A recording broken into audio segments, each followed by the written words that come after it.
নমস্কার, এসবি নিউজে স্বাগত। চলে যাব আজকের দিনের একটি গুরুত্বপূর্ণ সংবাদে। কেন বাড়ল ডিমের দাম, তার ব্যাখ্যা দিলেন দিলীপ ঘোষ। আজ মর্নিং ওয়াকে এসে কি বললেন এবং কি করলেন তা তুলে ধরলাম এসবি নিউজে। চলুন শুনে নেওয়া যাক তার বক্তব্য। এর মধ্যে একটা ঐক্য ছিল, একটা ইউনিটি ছিল, একসঙ্গে সরকারের কাজকর্ম যদি তার সমালোচনা হয় ঝাঁপিয়ে পড়ার একটা টেন্ডেন্সি ছিল।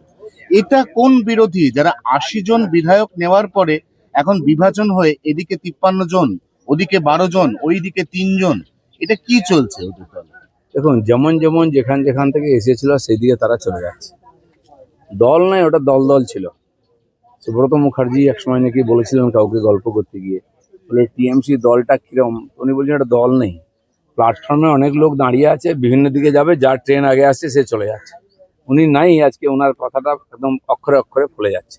তো সেজন্য কিছু ধান্দাবাজ লোক এদিক ওদিক থেকে চলে আসছে। তো হিন্দিতে একটা কথা আছে, কাহি কে ইট কাহি কি রোড়া, ভানুমতিনে আর কে বলে কোনবা জোড়া। এটা হচ্ছে একদম অক্ষরে অক্ষরে ফলে যাচ্ছে। কেবল পয়সা কামাবার জন্য, ধান্দাবাজি করার জন্য চলে এসছে লোকগুলো। ম্যাক্সিমাম ক্রিমিনাল, অ্যান্টি সোশ্যাল, ভয় বাড়ি থেকে বেরোচ্ছে না।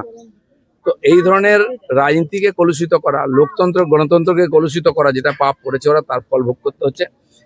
বিরোধী আসনে বসলোই না ওরা, এখনো বিধানসভায় ঢুকলোই না, সাসপেন্ড হয়ে গেল দুজন।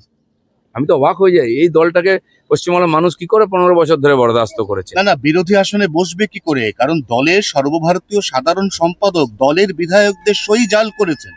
ও তো এমনি বোধহয় এবছর, মানে এই গোটা ৫ বছর বোধহয় ওরা বিরোধী দলের ইয়েতেও বসতে পারবে না। না, পুরো জাল তো পার্টিটাই জালিদের। তো সেখানে কি আশা করা যায়? সে যেন দেখুন, অনেক কিছু ঘটবে। আমি বলেছি, মুসল পর্ব শুরু হয়েছে, ধীরে ধীরে ধ্বংসের পথে যাবে। আর যত তাড়াতাড়ি দলটা মাটিতে মিলে যায়, তত পশ্চিমবাংলার পক্ষে ভালো। কয়লা বালির পরে ভাইপোর সই চুরি।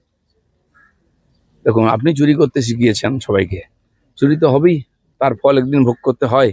সেই ছোটবেলায় গল্প পড়েছি, একটা ছেলে স্কুলে যেত, কারোর আবার চুরি করতো, তার পেন্সিল খাতা চুরি করতো। পুলিশ যখন ধরে নিয়ে গেল, সে মাসির কাছে থাকতো, মাসির সঙ্গে দেখা করতে চাইলো, আর কামড়ে মাসিকে বললো কথা আছে বলে কানটা কেটে দিল, আর বললো তুমি আমাকে চুরি করতে শিখিয়েছিলে। কান কাটা তো বাকি আছে এখন পিসির। সর্বাঙ্গে কালশিটে চাকা চাকা দাগ।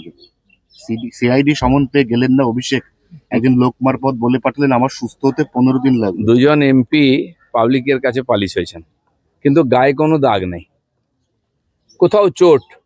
একজন সিনিয়র এমপি, তার ড্রামা করার বহু পুরনো অভ্যাস, তার ড্রামা আমি পার্লামেন্টে দেখেছি। তিনি সেদিন মাটিতে গোড়াগড়ি দিয়ে ড্রামা করছেন, নাকি মাথা ফাটিয়ে দিয়েছে, একটা চাঁটি মেরেছে কেউ।